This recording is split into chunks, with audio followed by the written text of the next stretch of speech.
No, it's going to make that noise. It feels like it's there, and then it doesn't want to come out, and then I speak, and I'm like, right. Welcome back to Bulletproof Mindset, where we help you bulletproof your mind through health, fitness, and just general chit-chat. So in today's episode, we cover off a Q&A. We have 4 questions for you guys. The first question was how to deal with anxiety and nervousness. The second question was how to balance a busy work-life schedule with the gym life. The third question was, have we ever wanted to quit the gym? And the fourth question was, is a push-pull leg split good for gaining mass and or increasing your compound lifts? So if you're interested in any of these topics, stay tuned. Question number 1. So we have a different episode. We might do this weekly, maybe bi-weekly, but where we move away from the actual topical conversation and put it back to you guys and spend the time listening to us and answering some of your questions. So we have 4 questions to run through today.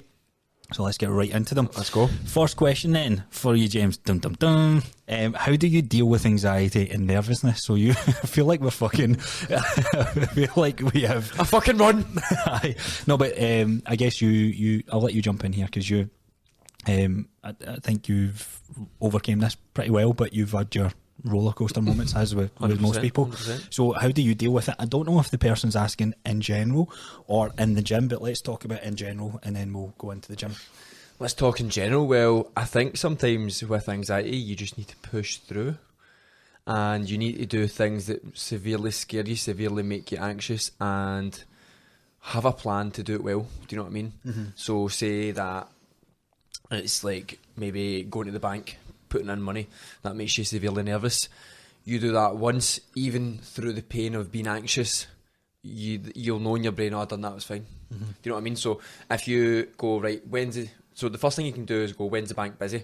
I'm just saying this rhetorically, right? You go, when's the bank busy? The bank is busy from 9 o'clock to 12 o'clock. After 12 o'clock, it's usually quiet. So you can phone the bank and go, when's it usually busy? I'm quite an anxious person. And then, so you find out when the bank isn't usually busy, you go in when it's not that busy, you still be having that anxiety feeling that something's going to go wrong, and then you go in, you hand the money in, and everything's fine, and you go home. And hopefully, because you planned it, that everything goes fine, and then you'll slowly but surely, you'll rewire your brain to go, that's actually okay. You still might feel anxious about it next time, but you know you've done it. Mm-hmm. As soon as you do something one time, or a couple of times, and it's went well, then you'll be less anxious about it. It's like talking to a girl for the first time. You're like, you still don't know that. As soon as you, like, so the full anxious, the full fear of talking to a girl is like, you walk up to her and you go, what the fuck is she going to say? She's going to reject me. But as soon as you, even if you get rejected, you're like, that wasn't that bad. Exactly. So it's about going and doing it, getting that feeling, but still planning it. Mm-hmm. You need to plan it. I remember listening to a podcast with a doctor that came on or a therapist that came on, and he specialised in this in the field, and he said that something that I've never really thought about before, that anxiousness is just your alarm bells. It's the smoke alarm in your brain, and it's just bringing to your attention that this is an uncomfortable feeling. Something could go wrong. But it maybe not even go wrong. It's just something's happened. Like so, and I thought back, because I was never really an anxious person, but stuff that's made me anxious. I remember taking an apprenticeship 3 to 6 months on. We got the chance to run a presentation in front of crowds of people, and I was like, oh fuck, it was like the solo talk in high school. Everybody remembers that, and that was fucking scary.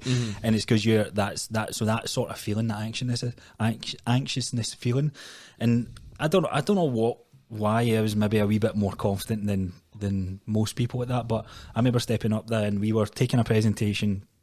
There was 4 of us, 3 of us done well, and it got to the last guy and the poor soul froze, and I instinctively jumped in and helped him out, and I don't know where that came from, but I remember thinking, right, we had 4 presentations to do that day, so we spoke and we're like, right, what is this? I don't know why I froze. It's like, right, cool, I'm going to jump in if you need me. Mm-hmm. The second presentation came in and he knew there was a safety net, but he knew he had experienced that already. Mm-hmm. He didn't freeze the second time. Yeah, a wee bit shaky on his words because you've done it before. He get through it. Mm-hmm. Third presentation in, and he was better at it. So what you just said there, getting those reps in and that's experiencing, that's going to help you overcome that. So with a lot of people with anxiety, they've always had some trauma from the past. It doesn't need to be in the environment that they're going to be going into. It just means they're used to going into environments and stuff going wrong. Do you know what I mean? Not everybody. Some people just get anxiety because their brain's just more prone to that kind of thing.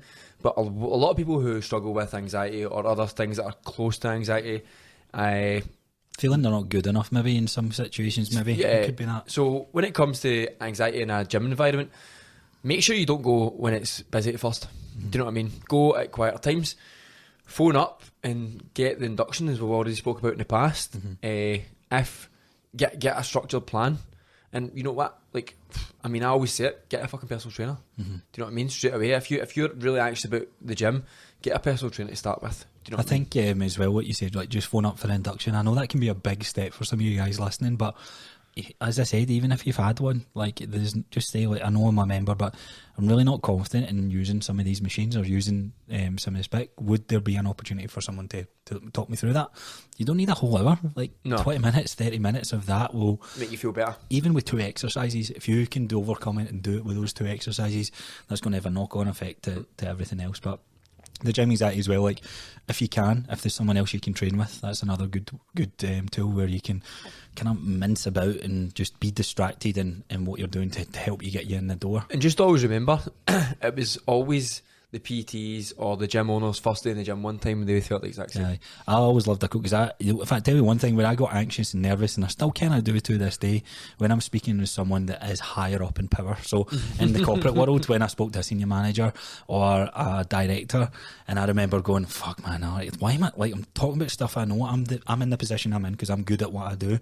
Why the fuck am I getting scared when I'm speaking on this call? And COVID, it was calls.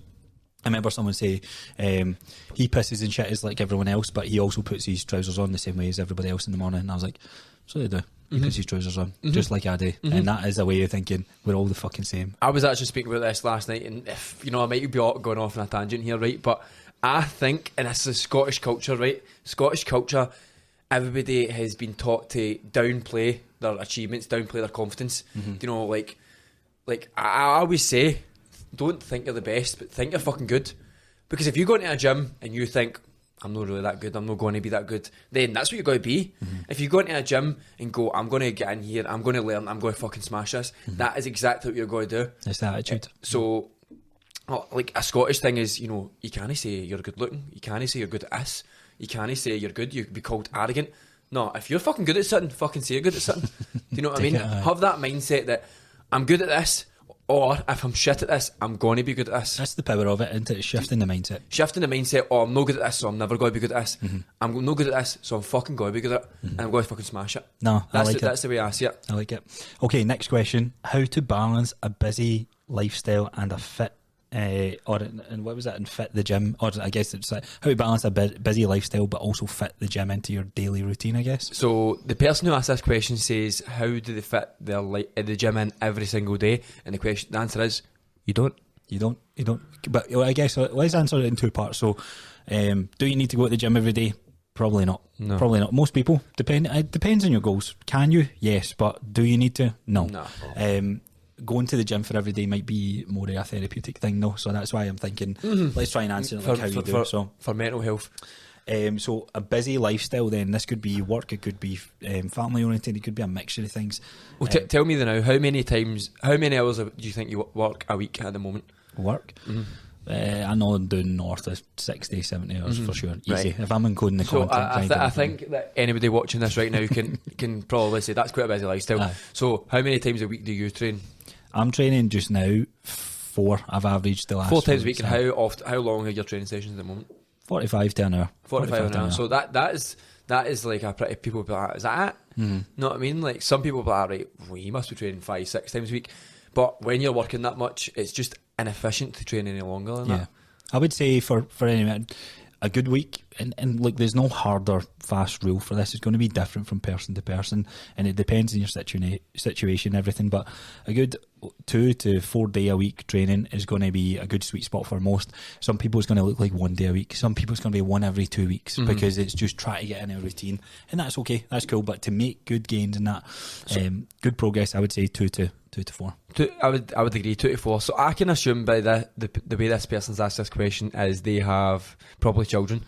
And if this is the case, unless you're a single parent, of course, then this isn't going to apply. But if you're not a single parent, ask your spouse, look, I'm going to get up at 6 in the morning, I've got to go to the gym, I'll be back for taking the kids to school.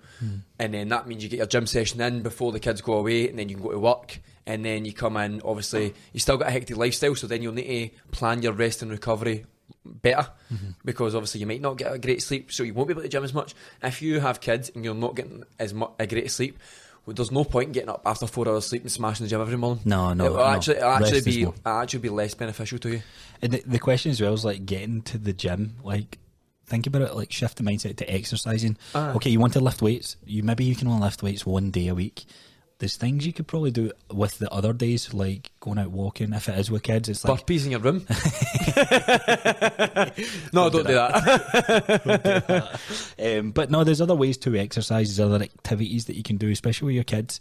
So it doesn't always necessarily be in the gym. Lifting weights by far is the best solution and best route to take, but 100%. You're not always going to get there. So some weeks you might get in twice, some weeks you might get in 3 times, other weeks it might be once. But balance is also, look at the purpose, like why are you working out as well. Like if you're working out to look a certain way, that motivation will die off, like we spoke about in a previous episode.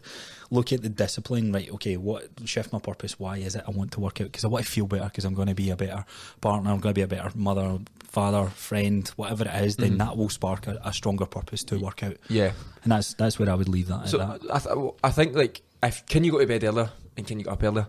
Is the main thing. Are you watching shows to 11, 12 o'clock at night? It's like, exactly. Right, how busy is your lifestyle? You got to ask yourself, is it actually that busy that you can't gym, or are you just being a bit lazy? And there is, and I know I like to try and kind of tiptoe about sometimes, but I'm sorry, a lot of people will have TVs in their bedroom and they'll watch TV till like 2, 3 in the morning. You don't have a telly in your bedroom, do you? Actually, me and Jillian changed that. So I don't have a telly in my bedroom either, and people, I mean, I'm not actually going to say what I was going to say, but you know, if you bring anybody to your house and you're like, what the fuck, you not got a telly in your bedroom for? I'm like, well, I would rather that's where I sleep. Do you know what I mean? And like, everybody's like, but they don't understand why I don't have a telly in my bedroom. I'm like, that's where I go, and when I'm there, I put my phone to the side, I put it on charge, I go to sleep. I'm not a great sleeper as it is, so the last thing that I need is a telly to be on, all that light into my room, you know, because usually you get a big 40, 50 inch telly, big glaring, and there's glaring into your eyes. You're like, up all night. How can I no sleep? It's because that TV's on. But look, I've got empathy with this as well, but like, I'm going to be harsh with it. Like there is opportunities for most people, because if you can tell me what's on Netflix and you can tell me about the latest show, and I look at that show and I was like, it's fucking 6 seasons in it. Hour episodes, 16 episodes a season. I'm not saying that you need to cut all this stuff out, but bring it down, tone it down. Like, think like what's going. We're honestly heading to like a Wall-E type situation where we're all just sitting on our arse and computer and technology does everything for us. Aye. But there is definitely things that you can do. I think the last thing I'll say on this, because I just keep going into it, but you said you train for 45 minutes. That's all you need. Are you telling me you don't have 20 minutes to get to the gym, 45 minutes to train, 20 minutes to go home? Come on. I'll back up a sec. Like, see if you can get in the gym and just train. Like, just do 5 sets of squats and then go home. Next day, do 5 sets of deadlifts, go home. 5 sets over. That is still value. Like, it might seem wasted, but that's maybe another subject we take away and do as there. Okay, next question for us. Have you ever wanted to quit lifting? Going to the gym? Well, I have quit before. That's what you did, actually. I quit well, obviously everybody quit when COVID hit, but even when the gyms reopened, I didn't. So I never gymmed for just over a year, 13 months I never trained. I never hit the gym, I never really watched what I ate. I kind of actually got my diet better in that time. I actually took more pride in what Whole Foods. I stopped eating as much shit, and like, I wasn't training. But I was just trying to keep my mental health as good as it possibly could be without training and just working hard. And why did you quit? Was it just fed up? Mate, I was in a slump. I just didn't want to. I didn't feel the need to. I honestly see, when I look back at that time of my life, I don't actually know how the fuck I was feeling. It wasn't good anyway. It wasn't good. I love the quote. I was reading, I can't remember which book this was. I'm sure it'll come to me, but there's a book that said the only way you can guarantee failure is if you quit completely. So you said you quit, you took a break. I think looking back on that, you took a break. Yeah. But so now, like, do you ever feel like quitting the gym? Never. But and what's your purpose behind that? it's just my life. That's just how I feel good. Exactly. Like, so I never trained for 5 days there because obviously some tummy problems, and but I trained yesterday and I was like, thank fuck, I feel good. I feel good. I missed this. I Do needed you know what this. I mean? Like just big compounds, 5 compounds. That's all I done. A full body, 5 compounds, and felt brilliant. Mm-hmm. And I think that's what it is for me. It's like, it's not as if I'm in the gym 7 days a week, but what I am doing is, and I've changed my purpose. I've maybe fell away from training, to the same extent you, but I've maybe fell away from training where I've been consistently going 6 days, and I went, right, I can't be arsed, I'll go 3 days one week, and I've seen that as a fail, and I've had to shift my mindset to go, right, why is it I'm working out? What is the purpose behind this? I want to be mobile, I want to be feeling physically strong, I want to look good, I want to be in good shape, and I want to just feel overall good in general, and that's what it comes down to. So with that being my purpose, I think that's why I don't want to quit lifting. And if you do feel quit lifting, There's something wrong. I think you maybe need to change up your training. There's something wrong. If you're looking at a 6 day, 7 day a week split, or you're in a bodybuilding mindset, there's other ways to train. There's wrong ways to do it, but there is other better ways to do it. Like, that might be the time where you're not going to lose gains going back to a 3 day a week training plan, and that's the misconception. See, if you look at it like if you wrote somebody up a mobility day for 30 minutes, and they went in and they smashed mobility day, their mobility's up. I mean, it's not taxing on your central nervous system, Absolutely. but you've gained 30 minutes of valuable stuff for your body, and you've still went into an environment where everybody's trying to better themselves. That's a good thing about going to the gym. You're in an environment where everybody is there for the same reason. They're all there to better themselves, and then you speak to some people and you're like, right, let's get on that grind. When you're sitting in the house doing fuck all because you couldn't be bothered, then you slowly slump into it. Maybe I'll not go. 7 days go by, right, I'm definitely not going to go, and then 2 weeks go by and you've not went to the gym. Like, that's when people get like that and go, I'm going to quit. Aye. Did we do Did we do an episode on, like, the benefits of lifting weights? Or did we just do it? I don't know, like, we haven't done that many episodes, but I'm thinking that's actually another good one, like, the benefits of, I know we done a funny, like, reel, but no, we haven't. No yet. I think we should definitely do, like, why to lift weights. Yeah, we should. Because I think if you're asking this question, I would go as far as saying is you're lifting weights just now to look a certain way, and you're fucking scunnered. You're scunnered. You're looking at it and you're like, fuck, I'm still whatever it is. Even though I guarantee you've made results, but you're always going to be your hardest critic, and that's what it comes down to. I got into the shape that I'm into because I trained harder than most people for a specific amount of time. People are better in better shape than me because they trained hard as me for longer, and it takes a high amount of effort. It takes, for me, being fucking single. Is that what I get? Do you know, I was when I was fully single, it was like I could train. I didn't have, like, you know, I was working like 40 hours a week, which is just standard. But when you're single, like, you can just go home and chill out, and that's all I was doing. That's all I wanted to do. I only wanted to get in better shape. That was my only focus. I had no other responsibilities when I was getting in that shape. Now that I'm in that shape, I can just maintain it pretty simply. I'm still going to gain, but I'm never going to gain at the speed I was. And I'm happy with that because my life's responsibilities right now are so much fucking they're bigger goals than what they will be. I actually remember when I became going full whack into PTing and doing like 45 to 50 sessions a week, and I remember people asking me, I was like, oh, like, what are you training? It's like, I'm just doing squats because this is all the time I've got in between clients. I remember someone saying to me, like, you're in good shape to be doing as little as what you can. And there was a study that was brought up, I think, I'll be fucking butchering this, I'll try and find it, but it was like an eighth of the volume that you're currently doing will maintain what you're doing. So what that looks like, I can do one set of squats or maybe 2 sets of squats a week, and I'll maintain my mobility and relatively my shape as long as my diet's in check as well, because that's what it comes down to, my nutrition. And that's it. So it takes hard to gain it, but like you said, it takes an eighth of that volume of what it took. So say you're in 3-4 days a week, 1 day a week, 30-minute workout will maintain where you are. It doesn't take much to maintain where you're at. That might be way off in that, but that's what I remember. No, I genuinely think it is, because what you said, I've not been training that hard, but I think your nutrition, I think that the person who's asked that question is their nutrition is not very good either. It could be nutrition, but I would say, like, mindset needs to be shifted. No, definitely. I would say they shift their mindset away from looking good and shift their. I think they need to look at nutrition. Okay. Next question: opinions on a 6 day a week push pull leg split, or as a 4 or a 4 day a week or 3 day a week split, building the focus on mass. Oh, right, sorry. They're looking to build mass and bring up compounds. Right, so I done 6 day push pull legs. As I just spoke about when I was single, I was trying to get in the best shape ever, and even I couldn't do 6 days a week. I had to do 3 on, 1 off, 3 on, 1 off, 3 on, 1 off. I was 20, obviously I was 24, 23 at the time, so a wee bit older than 18, 19 year olds. I think if you're 16, 18, push pull legs 6 days a week, it's doable. You've got the lack of responsibilities and the high fucking hormone levels to smash through that. But what do you think? So I'm always torn on this one. It depends who I'm speaking to. I would say for most people, like right now, you might go, I'm not doing much, and I can fucking do.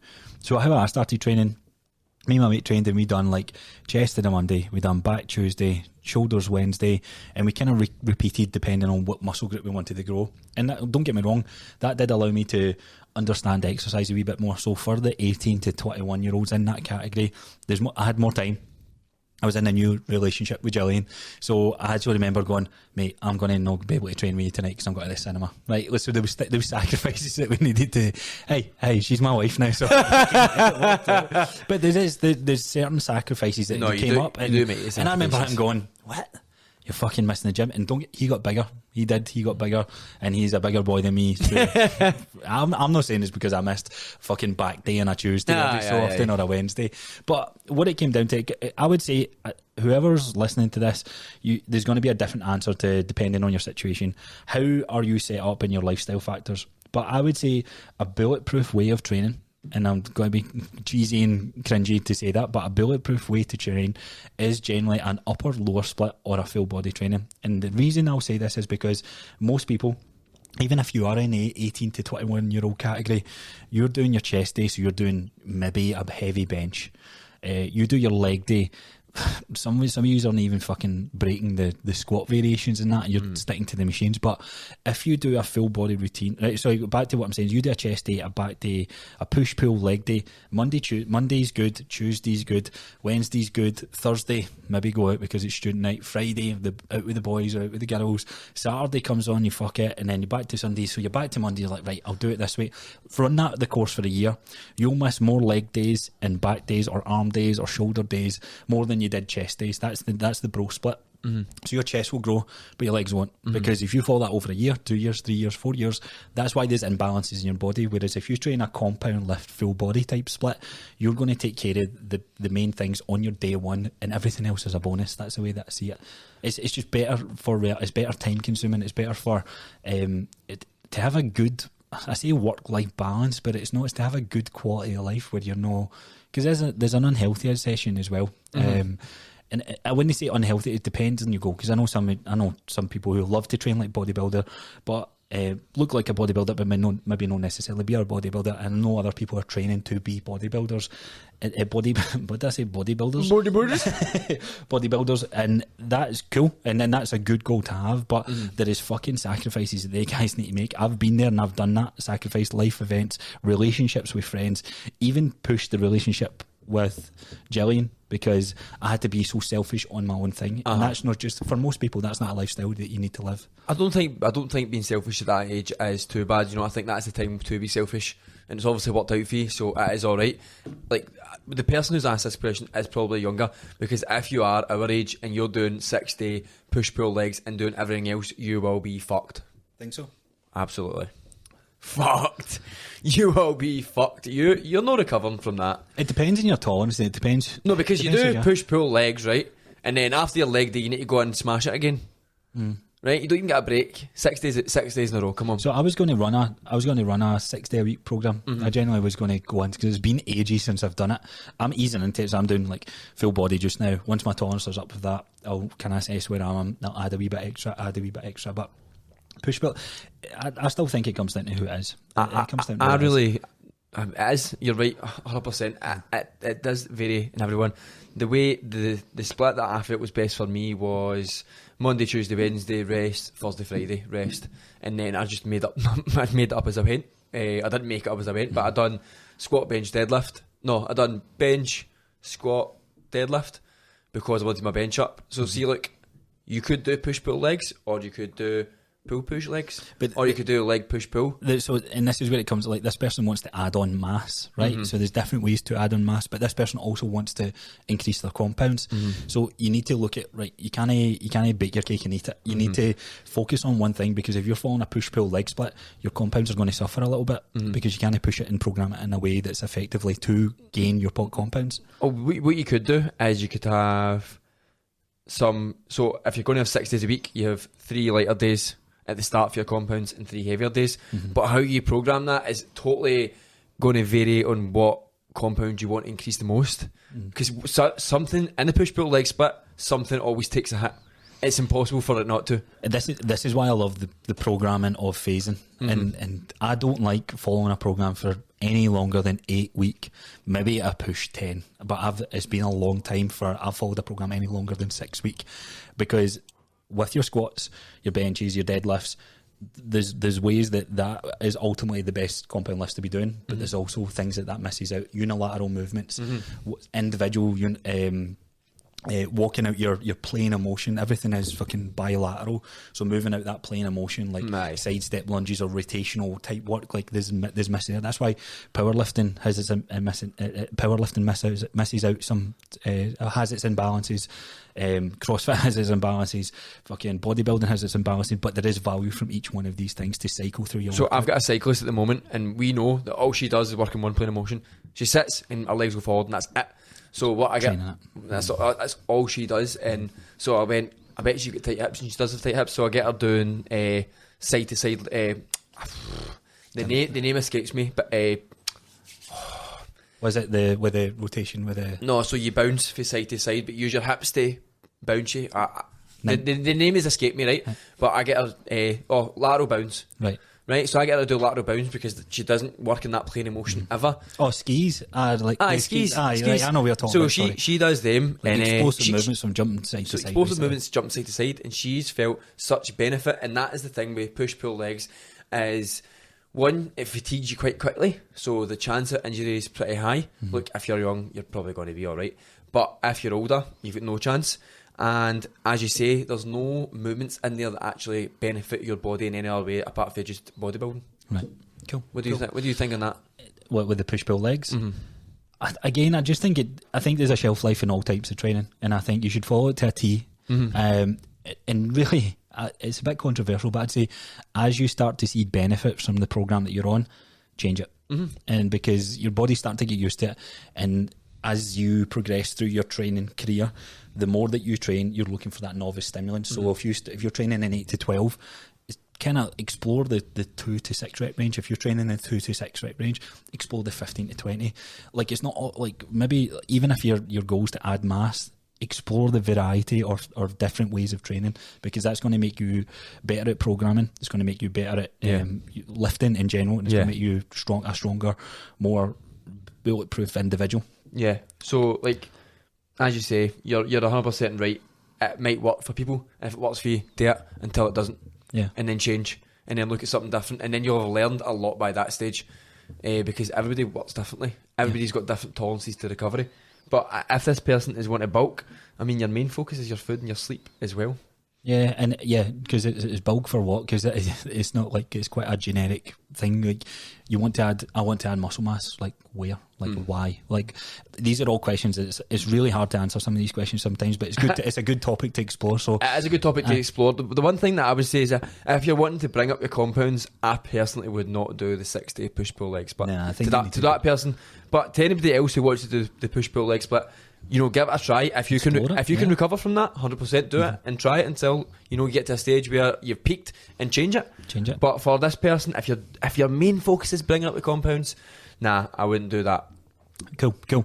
Right, so we hope you enjoy that episode. So Q&A episodes, I think we will try and get these in as often as we can. Really, it depends what type of questions. We did miss a couple out, but they'll be the next one. We'll do that for next week. Then we'll do that for next week. But if you do have a question, keep an eye on our Instagram. So be sure to follow us there. You can find us at Bulletproof Mindset UK. You can find me at Raw Gym Fit, and you can find the better looking one, me at Coach Crosser. What do you say?